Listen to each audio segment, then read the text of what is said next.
உலகம் முழுவதும் ரோம சாம்ராஜ்யம் பரவி இருந்த காலம் அது. ஜனங்கள் எல்லாரும் ரோம அதிகாரிகளின் ஆளுகையின் கீழாக அடங்கியிருந்தாங்க. அந்த நாட்கள்ல இயேசு கிறிஸ்து அநேக அற்புதங்களை நிகழ்த்தினார்.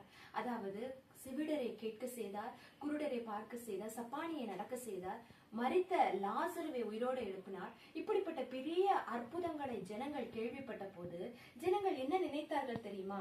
இந்த ரோம சாம்ராஜ்யத்திலிருந்து, இந்த ரோம அரசாங்கத்திலிருந்து எங்களை விடுதலையாக்க வந்த ராஜா இயேசு அப்படின்னு நினைத்தார்கள்.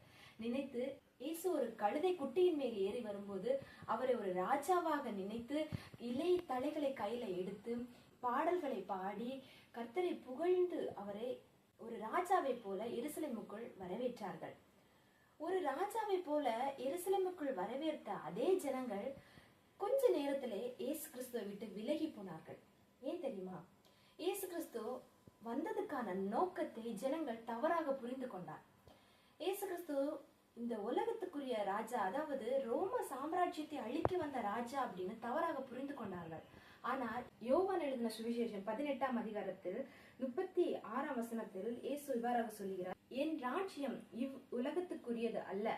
என் ராஜ்யம் இவ் உலகத்துக்குரியதா இருந்தால் நான் யூதரிடத்தில் ஒப்பு கொடுக்கப்படாதபடிக்கு என் ஊழியக்காரர் போராடியிருப்பார்களே. இப்படி இருக்க என் ராஜ்யம் இவ் இடத்துக்குரியது இல்லை என்றார். இயேசு கிறிஸ்துவனுடைய ராஜ்யம் இந்த உலகத்துக்குரியது இல்ல. அவருடைய ராஜ்யம் பரலோகத்துக்குரியது. அவர் பரலோகத்தின் ராஜா. அதில் அந்த ஜனங்கள் அன்றைக்கு புரிந்து கொள்ளவில்லை. ஆனால் இன்றைக்கு அவர் பரலோகத்தின் ராஜா, அவர் பரலோகத்தின் தேவன் என்பதை நாம் புரிந்து கொண்டிருக்கிறோம்ல. புரிந்து கொண்ட நாம் அந்த பரலோக ராஜ்யத்தின் ஒரு பகுதியை இந்த பூமியிலே நாம் அனுபவிக்க முடியும். அது எப்படி தெரியுமா? இயேசுவை போல நாம வாழக்கு முயற்சி பண்ணோம் அப்படின்னா கண்டிப்பா அந்த பரலோகத்தின் சமாதானம் இந்த பூமியிலே நம்ம பார்க்க முடியுங்க. God bless you. Amen.